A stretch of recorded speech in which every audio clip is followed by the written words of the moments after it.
All of you. नमस्ते and welcome back.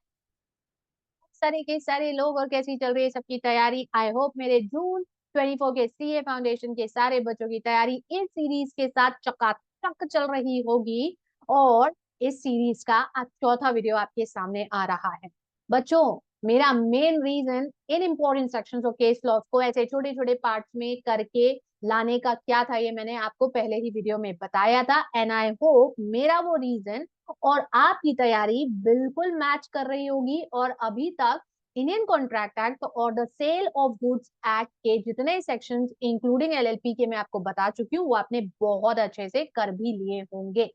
In fact अभी आज बारी है हमें अब अपना एक और इम्पोर्टेंट चैप्टर उठाना है। और आज के इस वीडियो में मैं आपको आईपीए के जितने भी सेक्शंस है इंपॉर्टेंट वाले वो सब बता रही हूँ। तो आपको आगे तक पूरा वीडियो देखना है, मेरे साथ बने रहना है। और नीचे कमेंट करके मुझे बताना भी है कि आपने इन सारे सेक्शंस को इस हिसाब से पढ़ लिया है या नहीं, आपको ये वीडियोस कैसे लग रहे हैं। And any other help that you want from me, कोई टॉपिक जिस पर आप चाहते हो कि मैं वीडियोस बनाऊं, वो भी आप नीचे मेंशन करना, मैं डेफिनेटली उस पर वीडियोस बनाऊंगी। ओके है?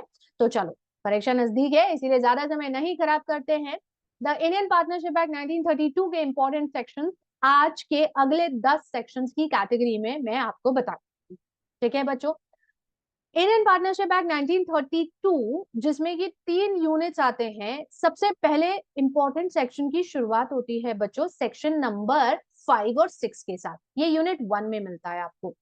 5 जो कहता है agreement is not by status but by an agreement. और 6 जो कि ट्रू टेस्ट ऑफ पार्टनरशिप पे बेस्ड है, जिसमें 3 चीजें आती है, वही agreement, sharing of profit and mutual agency which is the cardinal principle of partnership law.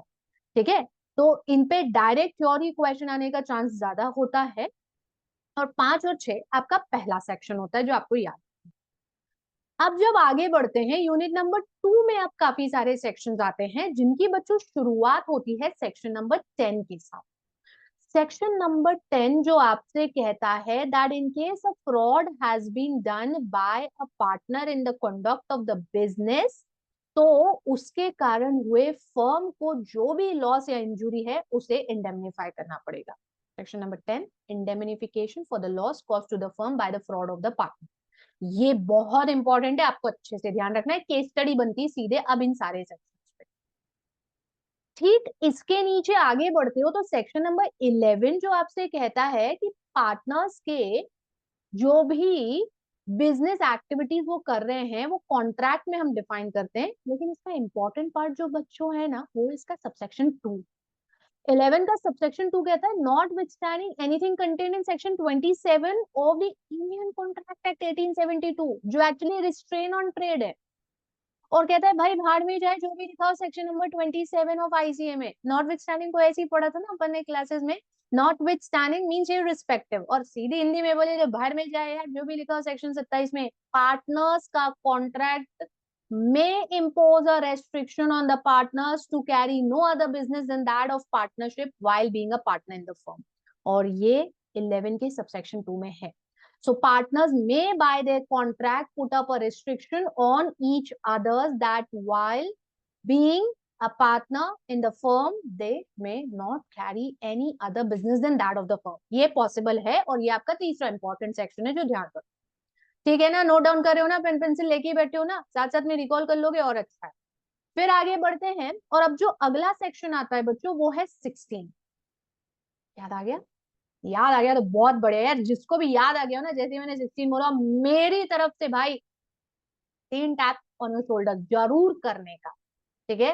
Section number 16 personal profit earned bye partners पर है और कहता है कि अगर पार्टनर्स ने फर्म के बिजनेस के दौरान फर्म का नाम यूज करके, फर्म के कनेक्शन यूज करके या फर्म की प्रॉपर्टी को यूज करके कोई भी पर्सनल प्रॉफिट्स अर्न करे होते हैं तो उन्हें वो पर्सनल प्रॉफिट्स फर्म को सौंपने पड़ते हैं। They have to be accounted for. Even if आप कॉम्पिटिंग नेचर का कोई बिजनेस कर रहे हैं, if you earning any profit they have to be accounted for. तो 16वां ये सेक्शन है। ठीक है? 5 और 6 हुआ, फिर उसके बाद 10 हुआ, फिर 11 का सबसेक्शन 2 हुआ, फिर उसके बाद 16 हुआ। ठीक है? अब अगला बंच जो है बच्चों ये है 18 से 22 वाला। 18 से 22 5 सेक्शंस आते हैं और ये पार्टनर्स के एक दूसरे के साथ के रिलेशंस और उनकी अथॉरिटीज को डिफाइन करते हुए कहते हैं। पहले 18 बोलता है पार्टनर्स एक दूसरे के एजेंट है ना, और इस हिसाब से प्रिंसिपल और एजेंट का रिलेशन ये शेयर करते हैं।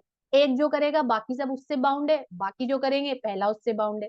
That's principle of agency in partnership. 18 कहता है। 19 कहता है इम्प्लाइड अथॉरिटीज होती है पार्टनर के पास apart from whatever contract में लिखा हो। और बच्चों को इम्प्लाइड अथॉरिटी में क्या चीजें नहीं आती है, एक लिस्ट दी गई है पूरे 8 आइटम्स की, जो आपका स्टडी मटेरियल क्लियरली कहता है। इम्प्लाइड अथॉरिटी में क्या नहीं आता है, बैंक अकाउंट खुलवाना, आर्बिट्रेशन में जाना, कॉम्प्रोमाइज को एक्सेप्ट कर लेना, इमूवेबल प्रॉपर्टीज का परचेज ट्रांसफर। 8 पॉइंट कुल मिला के बहुत अच्छे से पढ़ना उनको सेक्शन 19।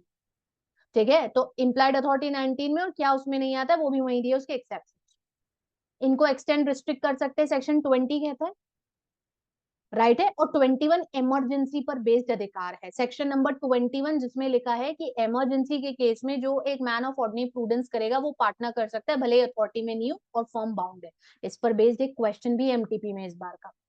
ठीक है, तो ध्यान से करना है सेक्शन नंबर 21 और 22 जो लास्ट है वो mode of binding the firm, कि जो भी काम करना है it should be in the usual course of the business, in the day to day conduct of the business, and the partner should have an express or implied authority अगर bind करना है तो ये आपका पांचवा बंच। मतलब इन sections में ये 5 चीजें हो गई। फिर से रिपीट कर रही हूँ, बार बार दोहरा रही हूँ, कहीं भी मिस अगर हो जा रहा है तो पहला 5 और 6, दूसरा 10, फिर 11 का सबसेक्शन 2, फिर 16 और फिर 18 से 22। ये हो गए आपके 5। अगला छठा सेक्शन इन्हीं के ठीक नीचे आने वाला है, जिसमें 25, 26, 27 लाइबिलिटी टू थर्ड पार्टीज में आता है। Firm is liable for the act of the partners, partners are liable for the act of the firm. Even partners wrongful acts कर रहे हैं तो भी फर्म लायबल होती है। और सेक्शन 27 तो क्लियरली कहता है अगर पार्टनर ने मिस एप्लीकेशन ऑफ फंड या प्रॉपर्टी करा है, जो उसकी कस्टडी में आई हो चाहे फर्म की कस्टडी में आई हो, firm is liable in both the cases. तो सेक्शन 27 बड़ा इंपॉर्टेंट है, याद रखो। एक्चुअली यहाँ पे ये पांचों इंपॉर्टेंट है, 25, 26, 27। ठीक है, 28 तो वो होल्डिंग आउट का होता है, इतना खास नहीं होता है, पार्टनर बाय एस्टिपल। 29 बच्चों right of transferee, right of transferee की भाई जो ट्रांसफरी होता है ये अफेयर्स में इन्वॉल्व नहीं होता है, कॉन्डक्ट में पार्टिसिपेट नहीं करता है, बुक्स ऑफ अकाउंट्स को इंस्पेक्ट नहीं कर सकता, कॉपीज नहीं मांग सकता, ये ट्रांसफरी का राइट बच्चों। और 30 में miners can be added to the benefits of partnership with the consent of all the partners, and they will be eligible to get a share in the profit as is being consented by all the partners. ये section 30 minor का। और वो declaration 6 months from the date of attaining majority or when he obtains the knowledge that he or she was admitted to benefit of partnership whichever is later, एक notice देना होता है बताते हुए कि अब पार्टनर बनना स्वीकार कर रहे हो या नहीं कर रहे हो, उस हिसाब से आगे की लाइबिलिटीज डिटरमाइन होगी। तो ये पूरा 25, 26, 27 और 29 और 30 आपको याद रखना है। ठीक है, फिर उसके बाद शुरू होते हैं आपके एडमिशंस, रिटायरमेंट और एक्सपल्शन की प्रोविजन, जिसमें 33 मेनली आपको याद रखना है जो एक्सपल्शन पे बेस्ड है। अच्छा, ये 33 एक्सपल्शन का सिंपल सा कंसेप्ट अपन ने पढ़ा था, किसी भी पार्टनर को एक्सपेल करना है भाई तो उसके लिए कुछ शर्तें होती है और वो सारी शर्तें पूरी होना जरूरी थी। क्या शर्तें होती थी आपको याद है ना भाई? कॉन्ट्रैक्ट में पॉइंट होना चाहिए, कॉन्ट्रैक्ट में उस चीज का पॉइंट होना चाहिए। अगर आप ये कर रहे हो तो इसके लिए मेजॉरिटी पार्टनर्स को अग्री करना चाहिए और ये गुड फेथ में होना चाहिए। हमने एक शॉर्ट फॉर्म भी बनाया था, कॉन्ट्रैक्ट में होना चाहिए, मेजॉरिटी को अग्री करना है, गुड फेथ। सीएम की गर्लफ्रेंड, हमने एक सिंपल सा एक बहुत ही फनी सा एक्रोनिम बनाया था, इसे याद रखिए। और गर्लफ्रेंड के भी टेस्ट थे वहां पे, गुड फेथ के भी टेस्ट थे।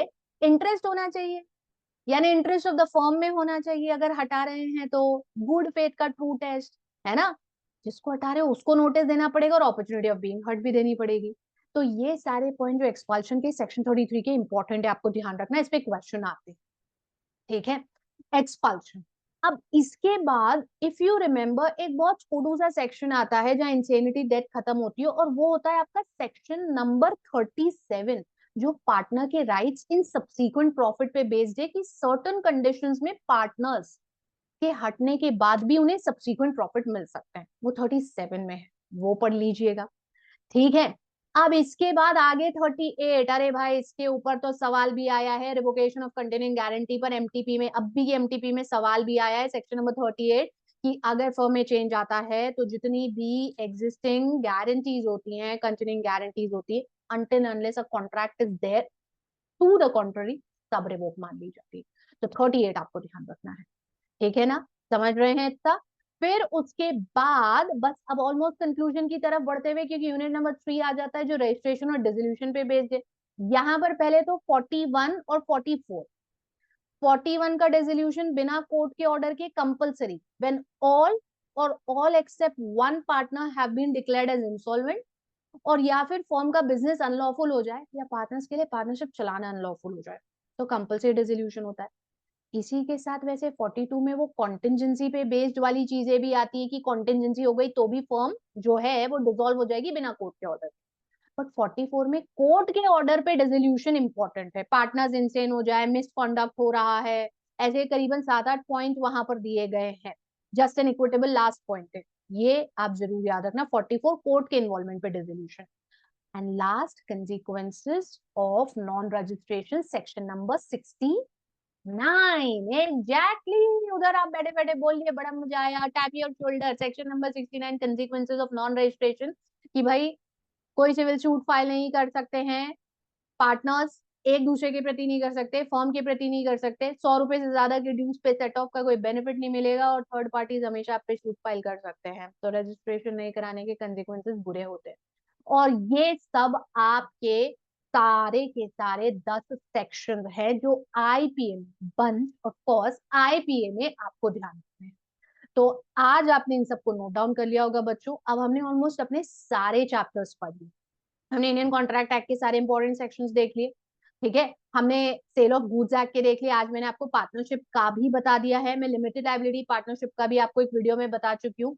अब ले दे करके बच रहा है सिर्फ द नेगोशिएबल इंस्ट्रूमेंट एक्ट और कंपनीज एक्ट, जो कि अब इस सीरीज का, यानी जिसमें मैं आपको 50 मोस्ट इंपॉर्टेंट सेक्शंस बताई थी, इसका जो अगला वीडियो है, नेक्स्ट वीडियो जो आज से 4 दिन बाद मिलेगा आपको, उसमें मैं बताऊंगी कंपनी एक्ट और द नेगोशिएबल इंस्ट्रूमेंट एक्ट, और इसके साथ ये पूरे 50 सेक्शंस कंप्लीट हो जाएंगे। फिर 2 और वीडियोस हैं जो 20 मोस्ट इंपॉर्टेंट केस लॉस के हैं, जो अगेन 4-4 दिन के गैप से आपको मिलेंगे।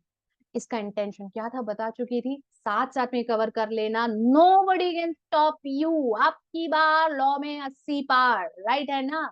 तो बस तैयारी ऐसे ही करते रहना, ध्यान रखना अपना, खूब सारा पानी पीते रहना, गर्मी ज्यादा है। नीचे कमेंट में मुझे जरूर बताना कि आपको वीडियो कैसा लगा, और अपने दोस्तों के साथ शेयर करना मत भूलना। लाइक के बटन पे हिट कर देना, और अभी तक चैनल सब्सक्राइब नहीं करे हो तो यार जल्दी से कर लो यार, सब्सक्राइब करो, वीडियो को लाइक करो और अपने दोस्तों के साथ शेयर करो। I am going to see in the next video, तब तक अपना ध्यान रखो, नमस्ते।